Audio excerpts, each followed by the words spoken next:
विधानसभा monsoon सत्र के अंतिम दिन भी प्रश्नकाल के दौरान सदन में खूब हंगामा देखने को मिला। हमीरपुर विधायक आशीष शर्मा के देहरा उपचुनाव के दौरान कांगड़ा बैंक से धनराशि जारी करने को लेकर सरकार से प्रश्न पूछा गया था, लेकिन सरकार ने इसका जवाब नहीं दिया और कहा कि सूचना एकत्र की जा रही है, जिस पर विधायक ने आरटीआई से प्राप्त जानकारी को सदन में रखा और सरकार पर जानबूझकर जानकारी छुपाने के आरोप लगाए। इस पर सदन में खूब हंगामा हुआ और विपक्ष ने सदन से वॉकआउट कर दिया। नेता विपक्ष जयराम ठाकुर ने कहा कि कांग्रेस देश में वोट चोर अभियान चला रही है, लेकिन हिमाचल में देहरा उपचुनाव के दौरान कांग्रेस सरकार ने वोटों की चोरी की है, जिसका प्रमाण सामने आ गया है। विधायक आशीष शर्मा ने आरटीआई से मिली सूचना को सदन में रखा है, लेकिन सरकार कह रही है उनके पास सूचना नहीं है। ये लोकतांत्रिक परंपराओं और विधानसभा विधायी प्रक्रिया का उल्लंघन है। जब आरटीआई के माध्यम से सूचना पहले से उपलब्ध है तो सदन में जवाब देने से क्यों रोका गया? ये सरकार का स्पष्ट प्रयास है कि असुविधाजनक प्रश्नों से बचा जाए। विपक्ष ने कांग्रेस सरकार पर गंभीर भ्रष्टाचार और आचार संहिता उल्लंघन के आरोप लगाए और कहा कि उपचुनाव के दौरान जहां मुख्यमंत्री की पत्नी प्रत्याशी थी, वहां 66 महिला मंडलों को आचार संहिता लागू रहने के बावजूद 50-50 हजार रुपये दिए गए। 1000 महिलाओं के खातों में 4500 रुपये राशि एकमुश्त डालकर वोट खरीदने की कोशिश की गई। विपक्ष ने कहा कि यह न केवल आचार संहिता का उल्लंघन है, बल्कि सीधा सीधा भ्रष्टाचार और मतदाता प्रलोभन का मामला है। पंजाब दस्तक के लिए सुरेंद्र राणा की रिपोर्ट। सर, आज भी आप सदन से बाहर आए हैं नारे लगाते हुए। हिमाचल प्रदेश विधानसभा के इतिहास में ये पहली बार देखने को मिला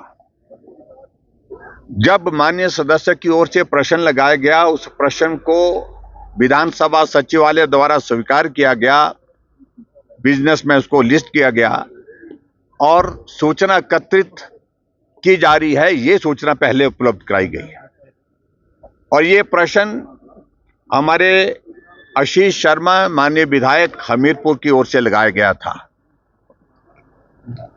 और जब पिछले कल इस प्रश्न पर फिर से हमने जब पूछा कि प्रश्न लगा था, लेकिन बिजनेस में लगने के बावजूद उसको हटा दिया गया, विलोप कर दिया गया उसको, तो अध्यक्ष महोदय ने कहा कि हम इस प्रश्न का उत्तर कल देंगे। जबकि आरटीआई के माध्यम से उसी डिपार्टमेंट ने सूचना पहले ही उस प्रश्न की दे दी है, जिसके संदर्भ में पिछले कल माननीय सदस्य आशीष शर्मा जी और सुधीर शर्मा जी ने प्रेस को भी ब्रीफ किया। जब आरटीआई में इंफॉर्मेशन मिल चुकी है और विधानसभा का सचिवालय उस सूचना को देने के लिए आनाकानी कर रहा है क्योंकि सरकार का दबाव है, यह पहली बार वो शायद हिमाचल प्रदेश की विधानसभा के अंदर जब किसी प्रश्न का उत्तर देने के लिए आरटीआई लेकर के उसी सदस्य ने जिसने प्रश्न किया है उसने सदन के अंदर रखा कि आपके पास अगर सूचना नहीं है, मैं ही आपको सूचना प्रदान कर रहा हूं। आज जब हम उस प्रश्न पर जब पूछ रहे थे तो यही बताया गया कि सूचना एकत्रित की जा रही है। जब हमने कहा कि सूचना दे दी गई है तो विधानसभा अध्यक्ष महोदय जी से हमने निवेदन किया कि हमें इस पर सप्लीमेंट्री करने का अधिकार है। जब आपने स्वीकार कर लिया कि उत्तर ये आरटीआई के माध्यम से आया है, ये उत्तर सरकार का, ये उत्तर है एक तरह का, लेकिन इजाजत नहीं दी गई और हमें उसमें रोका गया। सही बात यह है कि जो कांग्रेस पार्टी पूरे देश भर में वोट चोर का आजकल नारा लगा रही है, इससे बड़ा उदाहरण देखने को वोट चोरी का नहीं मिल सकता है। जब विधानसभा का उपचुनाव देहरा विधानसभा क्षेत्र में हो रहा था और वहां पर मुख्यमंत्री की धर्मपत्नी चुनाव लड़ रही थी, उस वक्त वहां पर आचार संहिता के दौरान 66 महिला मंडलों को 50-50 हजार रुपए उनके खाते में डाले गए, जो कि आचार संहिता का उल्लंघन है, मॉडल कोड ऑफ कंडक्ट का जो है वायलेशन है। और वायलेशन के साथ साथ में ये सीधा सीधा भ्रष्टाचार से जुड़ा हुआ विषय है। वोट खरीदने की बात कांग्रेस वाले के, इससे बड़ा उदाहरण दूसरा कोई हो नहीं सकता है।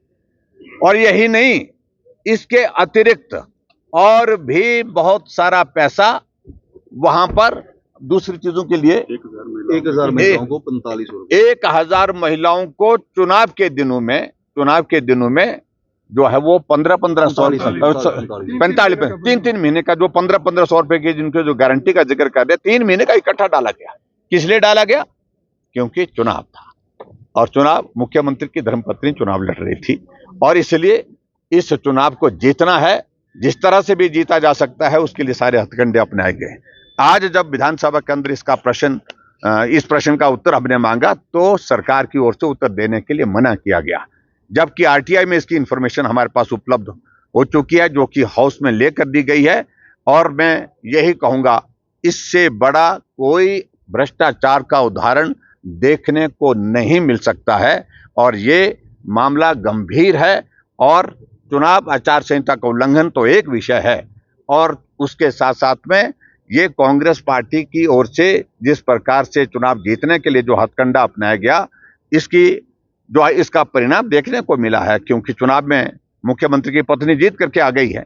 तो इसलिए इस सारे विषय को लेकर के आज हमने हाउस में अंदर चर्चा करना चाहा था, लेकिन इजाजत नहीं दी गई।